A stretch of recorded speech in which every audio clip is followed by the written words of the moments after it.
Hello, everyone. Welcome to the latest and greatest episode of Industry Matters. My name's Heather Trum. I am a partner account manager here at VGM, and I also work with the wound care community throughout VGM members and our vendor partners. And I'm so excited and honored to have Matt Edwards with us today from Gemco Medical. He's the CEO. Hi, Matt. Heather, hi, nice to meet you. Nice to see you again, I should say. See you all the Yeah, time, right? right.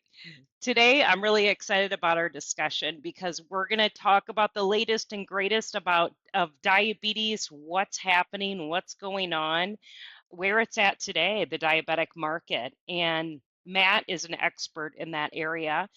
And we're going to specifically kind of hone in on the CGM market, kind of look at that, the continuous glucose monitoring market. So, Matt, if you want to give a little bit of background on yourself, that would be great. And then let's jump right into like give us an overview of today's CGM landscape and how it relates to, I know there's been some updates in products, new products out there, and anything that's going on in that aspect. Yeah, Heather, thanks for having me on the podcast. And I really love working with VGM now for a few years now. The team represents well all across the industry. You all do great work for the membership, and just grateful to be a part of the Well, VGM thank family you. here. Yeah, it's been a great relationship, and many more things to do together. So, diabetes in general is constantly changing. That's the guaranteed thing that happens in this market, is there's constant change.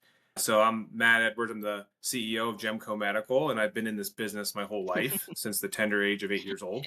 So generation two, mom and dad founded the company, and I took over in 2018 in the CEO role, and have been watching all the trends and goods and bads and things that happen in the diabetes industry for so many years. So it's fun. It's a disease that's very tough to manage, but every year I feel like new products, new technology, new drugs come out, and it really helps somebody who's suffering from the disease manage it, more effectively. So, the technology wise, Heather, there's a ton going on. Every year there's something new. This year for CGM specifically, we've seen a lot of pump integrations. Okay. Libre has the Libre 2 and the Libre 3, and that's the Abbott products. The Plus products have come out, and we've seen increased wear times and things with those types of Awesome. products. And then the connectivity allows people that are using a pump be able to work in a whole algorithm with their pump and how that's going to administer insulin automatically versus having to guess. Awesome. So it's more precise So and it's that's one thing that's important. yeah, as a nurse with diabetes, there's so many comorbidities that happen or so many symptoms, I guess, that can happen of the disease.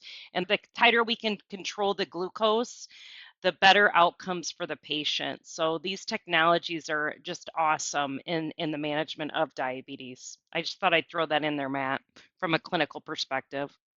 Yeah, no, it's 100% true, and they're getting easier to use too. Dexcom came out, and longer wear, right? So Hmm. Dexcom is coming out with a G7 15-day wear versus 10.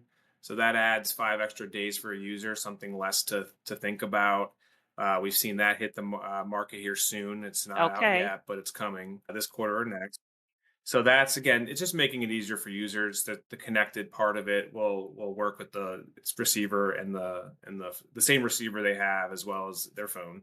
So that's nice.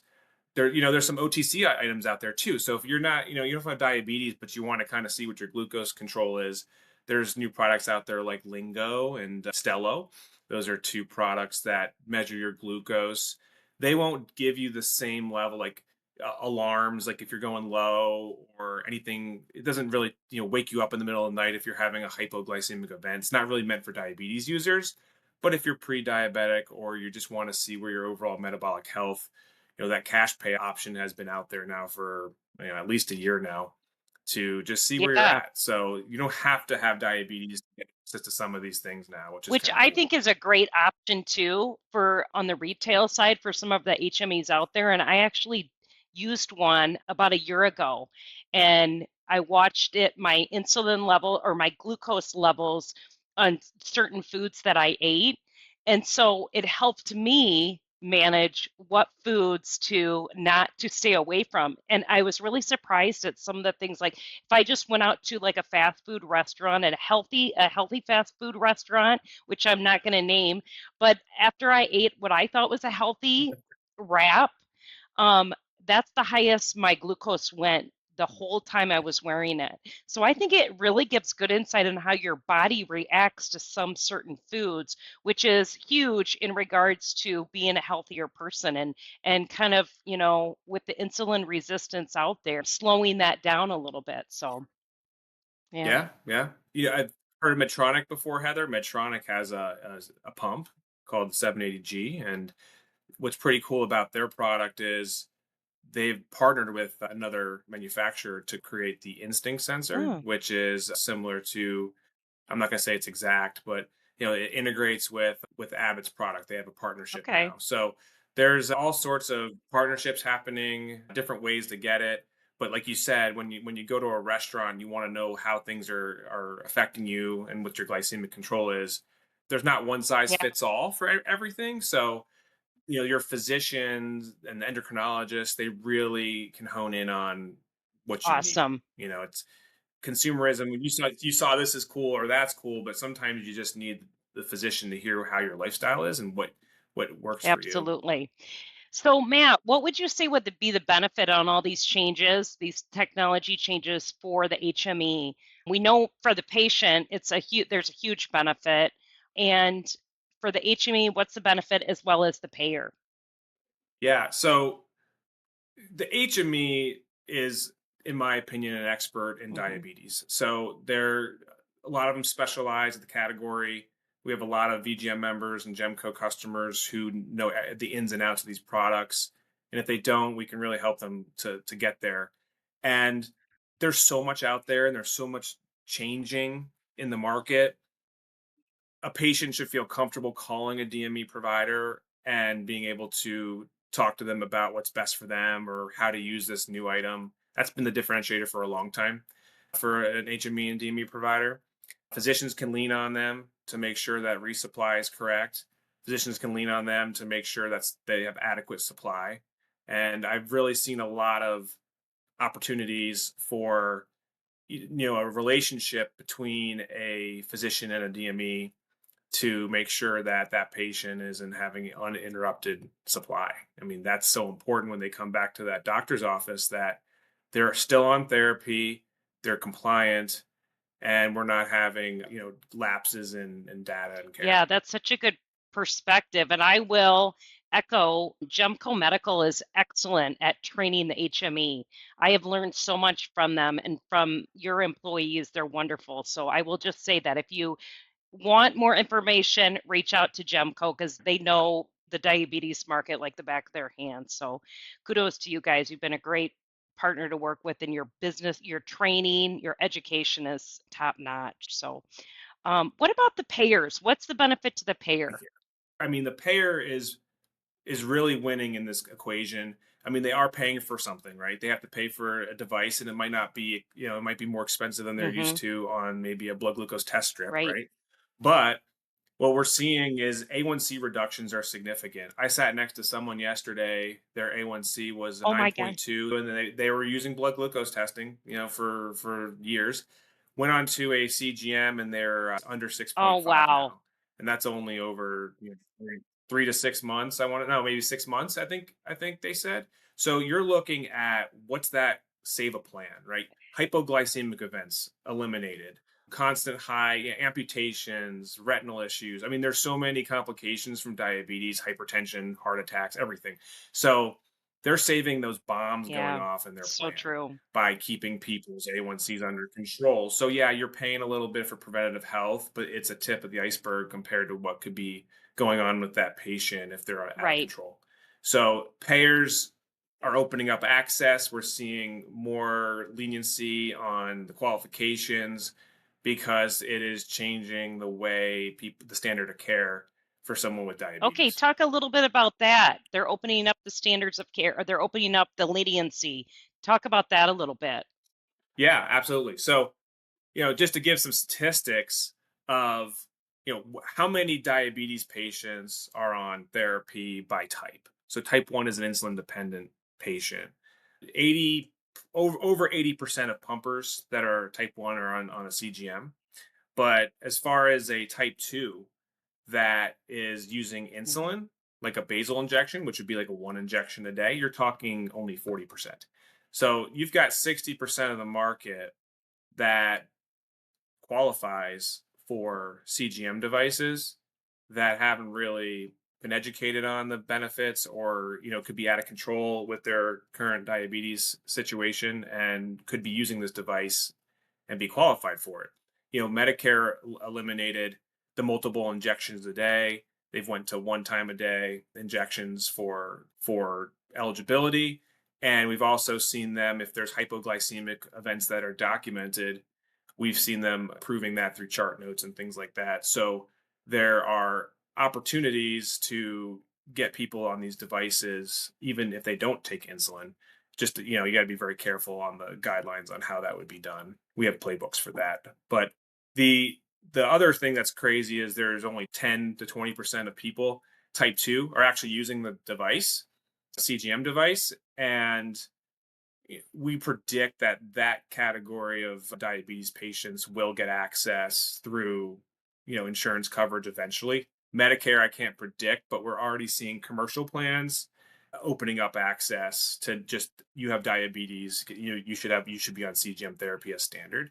So it's not, no, it's not widespread yet, but it's there, and it's starting to fall plan for plan Right, commercially. and why not? I mean, look at the success story of the person you were just sitting next to, and if I'm guessing they were a Yeah, type 2 diabetic.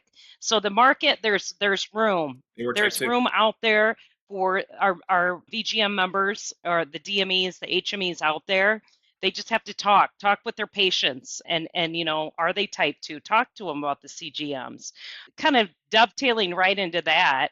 So the HMEs out there that are in the CGM market, or maybe they're wanting to get a little bit deeper. What are some best practices that the DMEs are using? Yeah. Yeah, I mean, and Heather, we've talked before, maybe even 2, 3 years ago, and there's hardly that many. There were DMEs and HMEs were doing the products, but not nearly as many as we see Okay. today. So there's a little saturation as far as national, super regionals. They're adding it to their bag because they have a lot of comorbid patients that could be using this technology, right? So you've got the marketing opportunity to go, respiratory patients.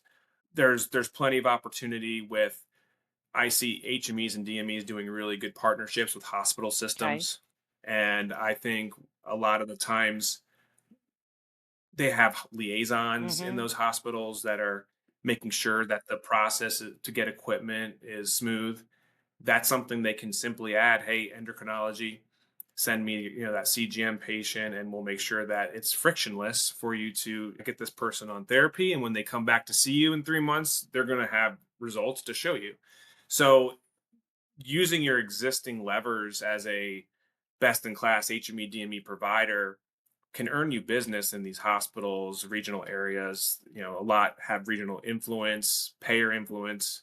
There's still opportunity to win business in these markets because they have really high touch services and other products. Okay.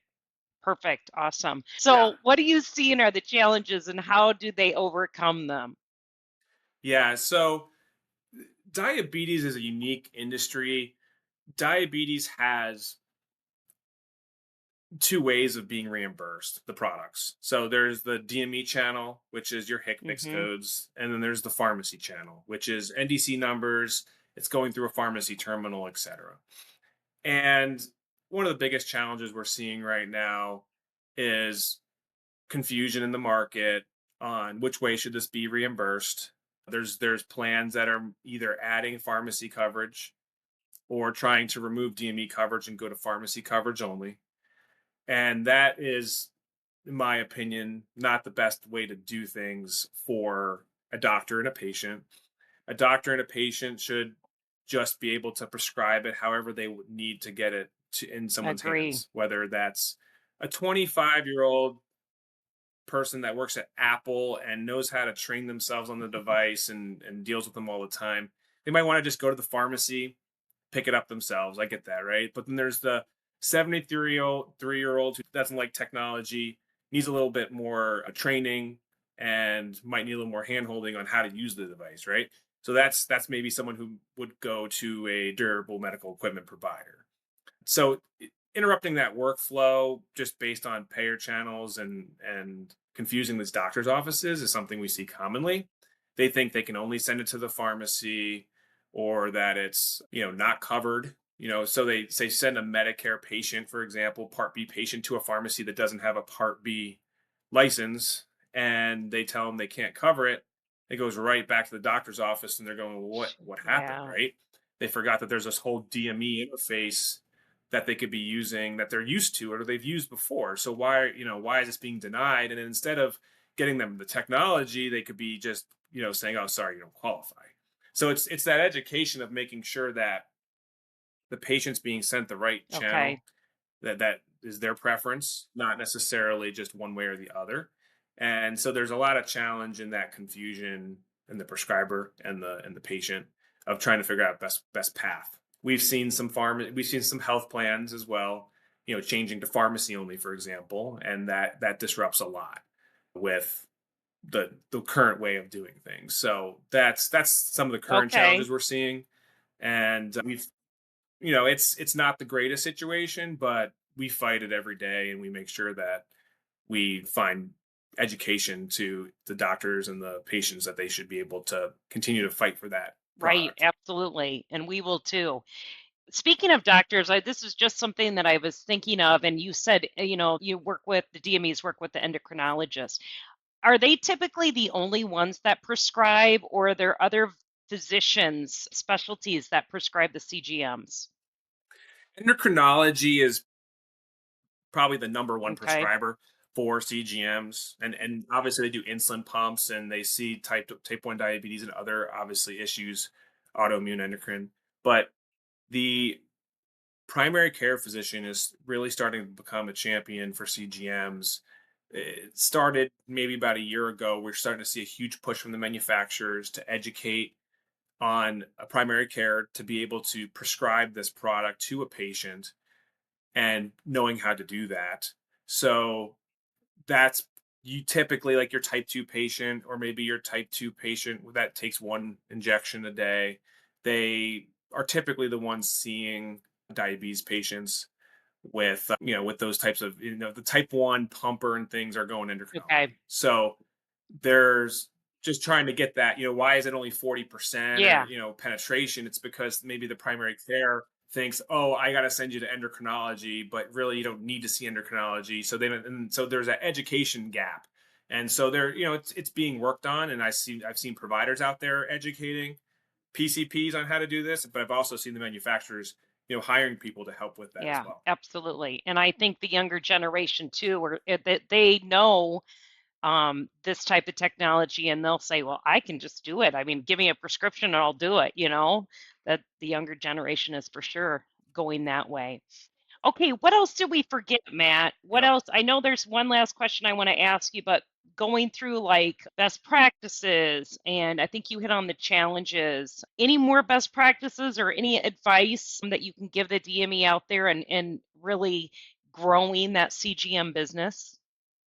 Yeah, I think if you're strong in your market, you have good payer access, you have people in the street. I think interfacing with the manufacturers, the reps in their field, right? Working with them in tandem, that's a good place to do Okay. it. They'll help you get into places, and you can help them. It's all about how quickly can we get a device in someone's hands.